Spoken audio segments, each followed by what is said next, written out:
सुबह के 10 बजने वाले हैं और वक्त हो गया है 10 का दम का। और आपके साथ मैं हूं प्रीति बिष्ट। सबसे पहले बात करेंगे साहिबजादा दिवस की। तो आज साहिबजादा दिवस और योगी सरकार इस दिन को मना रही है। मुख्यमंत्री आवास पर आज गुरुबाणी गूंजेंगी। साहिबजादा दिवस पर 11:30 बजे कार्यक्रम होगा। तो गुरु गोविंद सिंह जी के साहिबजादों का शहीदी दिवस है, जिसमें सरकार के कई मंत्री भी शामिल होंगे। तो 11:30 बजे का कार्यक्रम ये रखा गया है, जब गुरुबाणी सुनी जाएगी यहाँ पर और मुख्यमंत्री इस कार्यक्रम का हिस्सा बनेंगे। तो सीएम आवास में आज गुरुबाणी की गूंज सुनाई देगी। साहिबजादा दिवस है और इस दिवस को योगी सरकार भी मना रही है।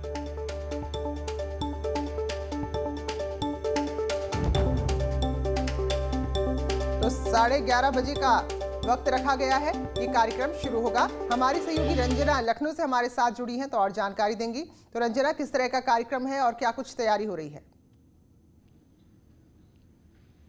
देखिए, मुख्यमंत्री आवास पे ये कार्यक्रम रखा गया है और गुरु गोविंद सिंह के 4 साहबजादे और उन माता गुजरी देवी का ये शहीद हुए थे और शहीदी दिवस के रूप में ये साहिबजादा दिवस मनाया जा रहा है।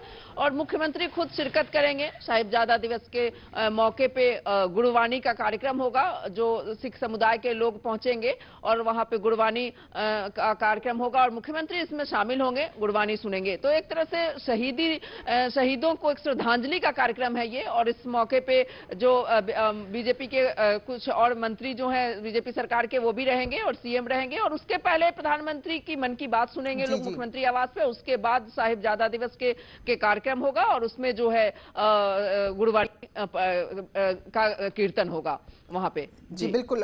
तो किस तरह की तैयारी है यहाँ पर, रंजना, ये जानना चाहेंगे, क्योंकि पहले मन की बात और उसके बाद फिर मंत्रियों को इस कार्यक्रम में भी शामिल होना है, मुख्यमंत्री को भी यहाँ आना है।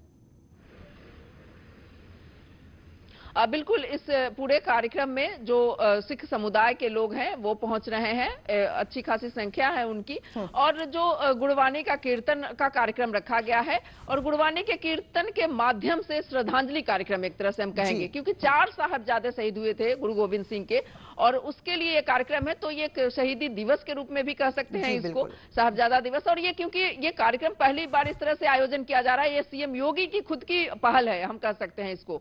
और ये उनकी पहल पे ये कार्यक्रम पूरा हो रहा है। तो गुरुबाणी कीर्तन के जब आयोजन होगा और उसमें याद किया जाएगा उन शहीदों को, उनके कृतित्वों को, और उस पे सीएम योगी थोड़ा सा छोटा सा संबोधन भी अपना रखेंगे, है ना। और इस तरह से जो है पूरा कार्यक्रम का आयोजन होगा। चलिए, बहुत बहुत धन्यवाद रंजना आपका जानकारी के लिए।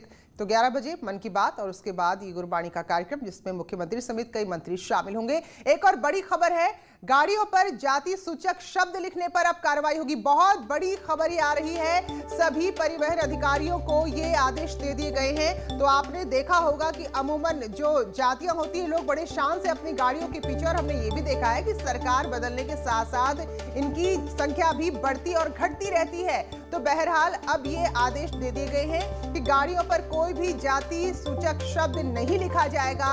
जातियों का नाम लिखने पर पाबंदी लगा दी गई है, लेकिन उसके बावजूद कोई ऐसा करता है तो फिर कार्रवाई होगी। तो अनामिका, जिसकी सरकार बनती रहती है उस जाति की गाड़ियां बहुत तेजी से सड़कों पर भी दिखाई देती थी, तो अब ये सब कुछ बंद होगा।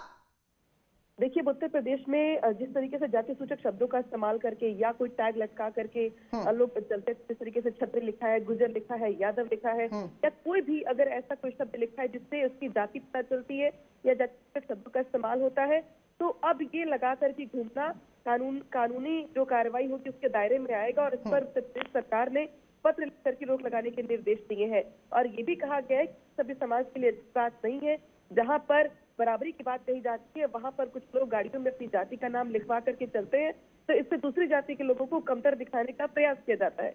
ऐसे में सरकार ने शुरुआत इसकी कर दी है, जिसमें कहा गया है कि अगर इसको एक अभियान के तौर पर लिया जाए और इस अभियान के तहत जो भी इस तरह की गाड़ियां दिखाई देती है तो इसको सीज किया जाए, इसका चालान किया जाए और कड़ी कार्रवाई के जरिए संदेश दिया जाए कि अब जाति सूचक शब्दों का इस्तेमाल करके चलना गाड़ियों में अब यूपी में पाबंदी होगी इस पर। बिल्कुल, ये बड़ा ही अच्छा फैसला अनामिका। और क्योंकि हमने देखा है कि कोई एक पर्टिकुलर इलाका है जहां किसी एक जाति का दबदबा है, तो इस चीज को और ज्यादा अपनी दबंगई के रूप में दिखाने के लिए गाड़ी के पीछे लिख देते हैं, या फिर किसी जाति विशेष का कोई शख्स राजनीति में महत्वपूर्ण है या फिर वो मुख्यमंत्री है, तो वो हमको मोटरसाइकिल में, गाड़ी में हर जगह लिखा हुआ दिखाई देता है। तो इससे ये एक धौंस जैसी जो दिखाने की कोशिश है वो भी कम होगी। देखिए, बिल्कुल उत्तर प्रदेश में वैसे भी राजनीतिक समीकरण जो होते हैं वो जातिगत आधार पर से अतर नहीं हो पाते। ये आपने भी देखा होगा कि यूपी में कास्ट पॉलिटिक्स कितनी ज्यादा हावी है।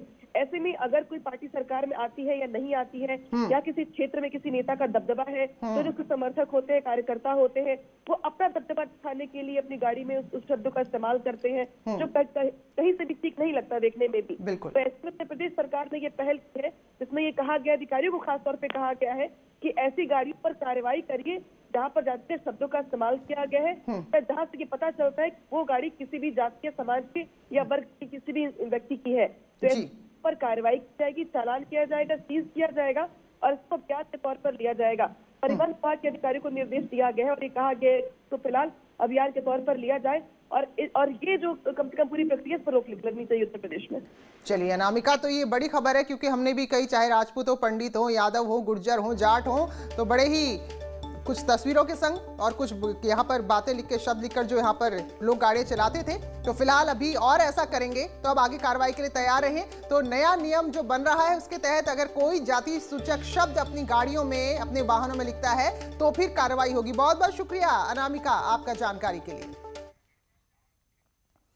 एक और बड़ी खबर आपको दे दें, योगी सरकार युवाओं के लिए एक बड़ा अभियान चलाने जा रही है। इसके तहत राज्य सरकार युवाओं को रोजगार के साथ साथ व्यवसाय की तरफ भी को भेजने की कोशिश कर रही है। इसके लिए बाकायदा उनको ट्रेनिंग दी जाएगी।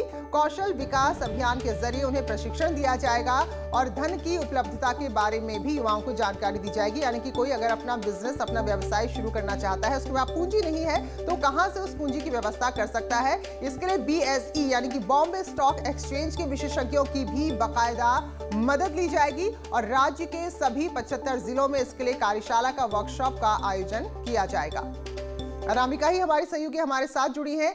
तो अनामिका, जो युवाओं को स्वरोजगार की तरफ, व्यवसाय की तरफ भेजने की कोशिश हो रही है, उस तरफ उनको आकर्षित करने की कोशिश हो रही है, तो बड़ा कदम होगा ये। देखिए प्रीति, वैसे तो उत्तर प्रदेश सरकार रोजगार के लिए प्रयास कर रही है कि किस तरीके से ज्यादा सरकारी विभागों में युवाओं को रोजगार मिल सके, लेकिन ऐसे युवा जो नौकरी नहीं करना चाहते, अपना उद्यम लगाना चाहते हैं, बिजनेस करना चाहते हैं, ऐसे युवाओं को अगर क्रिएटिव आइडियाज आते हैं तो उन्हें स्टार्टअप इंडिया या बहुत सारी योजनाएं पहले भी चलती रही है, लेकिन अब यूपी सरकार इसके लिए पहल कर रही है और उनको कौशल विकास के जरिए ट्रेनिंग दी जाएगी।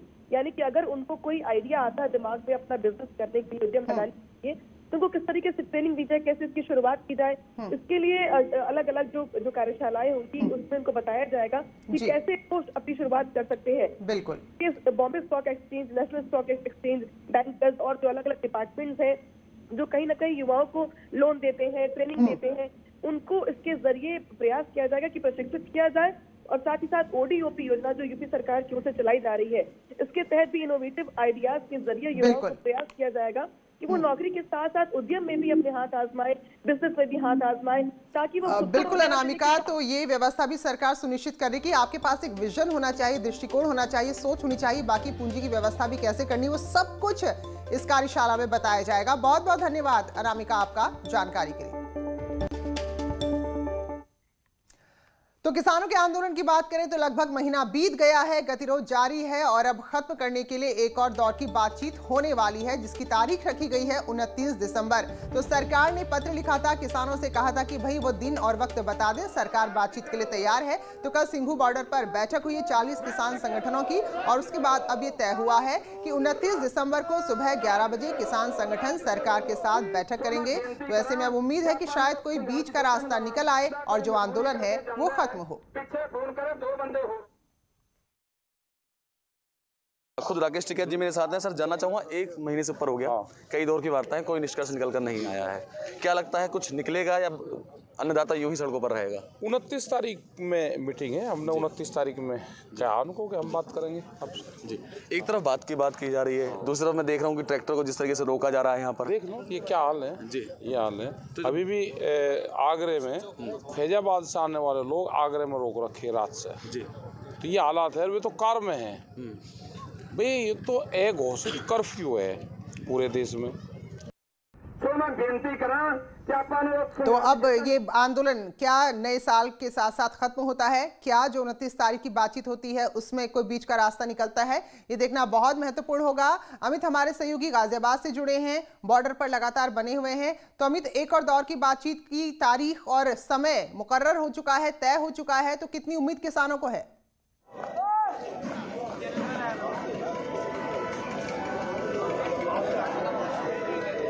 अमित, आवाज मिल रही है आपको? तो आप देख सकते हैं अमित हमारे सहयोगी वो बॉर्डर पर मौजूद है इस वक्त, जो दिल्ली गाजियाबाद का बॉर्डर है, जहां लगभग महीना भर समझ लीजिए किसान लगातार डटे हुए हैं। लेकिन अब उम्मीद ये जग रही है कि जो 29 तारीख को बैठक एक बार फिर से होगी, एक बार फिर से मिलकर बैठेंगे किसानों के प्रतिनिधि और सरकार के प्रतिनिधि, तो शायद कोई रास्ता निकल आए। क्योंकि सरकार बार बार यही विनती कर रही है, समझाने की कोशिश कर रही है कि बातचीत के लिए हम हमेशा तैयार हैं। और यही वजह थी कि एक बार फिर से सरकार की तरफ से ही पत्र गया था किसानों के पास कि भाई आप समय बताइए, आप तारीख बताइए, हम बातचीत के लिए तैयार हैं। अमित, आवाज मिल रही है आपको? तो जानना चाहेंगे 29 तारीख को लेकर कितनी उम्मीदें किसानों को है, क्या तैयारी इनकी है? देखिए, जहां आज मन की बात खुद प्रधानमंत्री मोदी करेंगे, वहीं ऐसे में जो किसान है उनका कहना है कि थाली बजाकर वो इसका विरोध करेंगे। आज 32वां दिन है गाजीपुर की, अगर मैं बात करूं, ठीक मेरे पीछे किसान बैठे, उनका साफ तौर पे कहना यह है कि जब तक बिल वापस नहीं जाएगा तब तक वो इसी तरीके से बैठे रहेंगे। आज मन की बात भी कर रहे हैं मोदी जी, कई बार किसानों को के साथ वार्ता भी हुई है, जो सरकार है उसके साथ। लगता है कुछ निष्कर्ष निकल पाएगा 29 तारीख के लिए। अब ये सरकारों पे उम्मीद है, सरकार चाहेगी तो निष्कर्ष निकलेगा। किसान तो घर से निकल लिया है, सड़क पर आ गया है, जगह जगह रोक रहे हैं। अभी हम लोग आ रहे थे आगरा में, 8 घंटे 2 बजे रात को छोड़ा जी, और पूरा तंग करके रख दिया। कई दौर की वार्ताएं हुई हैं, कहा भी गया इस दौरान कि हाँ होंगी।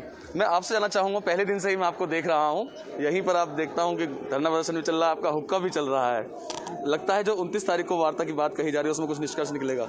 हाँ, बहुत कुछ उम्मीद है जी कि सरकार जो है अब वो भी समझ गई कि ये जान वाले नहीं है, क्योंकि सारा धंधा बेच दिया है, किसान बचे थे इनका भी सौदा कर दिया।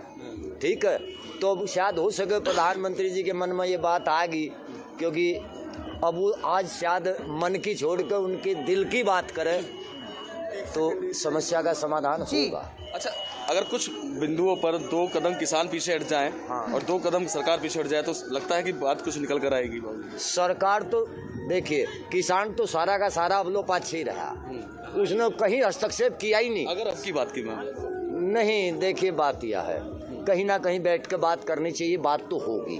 ठीक है, बिल्कुल अमित, बात लेकिन ये हम सब जानते हैं कि कोई भी अगर मुद्दा है, कोई भी अगर आपत्ति है तो बातचीत से ही हल निकलेगा, और यही हम उम्मीद भी कर रहे हैं। आप बने रहे अमित। एक और खबर, बड़े हादसे की दुखद खबर गाजियाबाद से आई है, उस पर भी अपडेट आपसे लेना है। तो टीला थाना क्षेत्र में एक सोसाइटी के 4थे मंजिल से मां और बेटी संदिग्ध हालात में गिर गए और उनकी मौत हो गई है।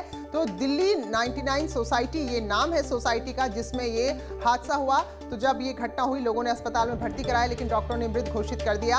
और हमारे सहयोगी अमित जो हमारे साथ जुड़े हैं, तो अमित क्या लग रहा है, हादसा या फिर कुछ और? देखिए, जिस तरीके से माँ और बेटी संदिग्ध परिस्थितियों में गिरी है, इसमें कयास इस बात के भी लगाए जा रहे हैं कि उस समय घर में कोई नहीं था, या तो कोई घरेलू वजह रही थी जिसकी वजह से जो महिला है उसने अपनी बेटी के साथ सुसाइड कर ली है। वहीं कयास इस बात के भी लगाया जा रहा है कि शाम का समय था, जो रात का समय था, तकरीबन 8-8 बजे का, जब महिला अपनी बेटी के साथ गिरी थी, तो हो सकता है कि संभव से वो बालकनी में आई हो, वहाँ उसका पैर फिसला हो, बेटी उसकी गोद में रही हो, वो गिर गई हो। हालांकि पुलिस जांच की बात कर रही है, कई दिनों बात भी कर रही है, जो महिला है उसके परिजनों से बात भी की जा रही है। जो गार्ड वहाँ पर मौजूद था उसका भी कहना यही है कि उसे एकदम से आवाज आई और जब तक वो वहाँ को समझ पाता तब तक उसने देखा कि महिला और उसकी बेटी दोनों ही घायल अवस्था में थी। आनंद फानंद में निजी अस्पताल में भर्ती कराया गया, जहाँ दोनों की मौत भी हो गई।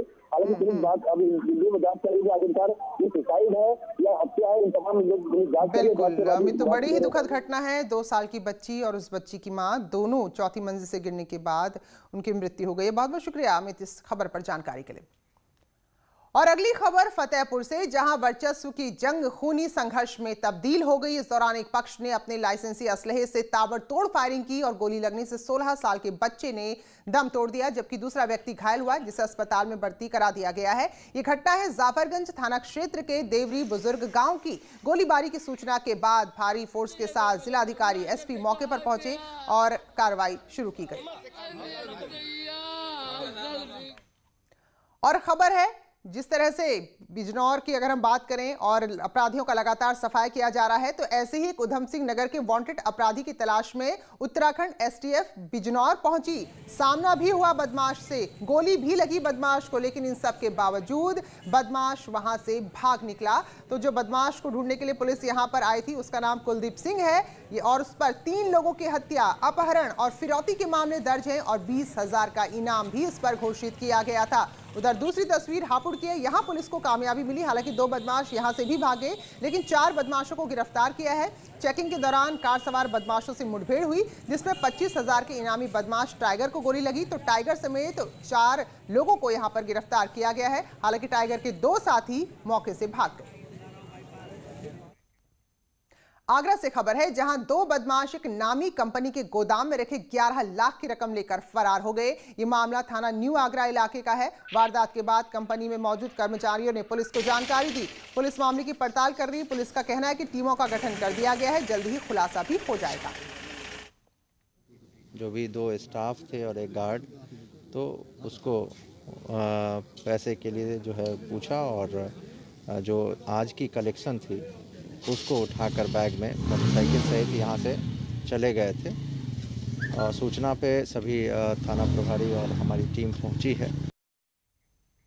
एक छोटा सा ब्रेक, जल्द लौटते हैं।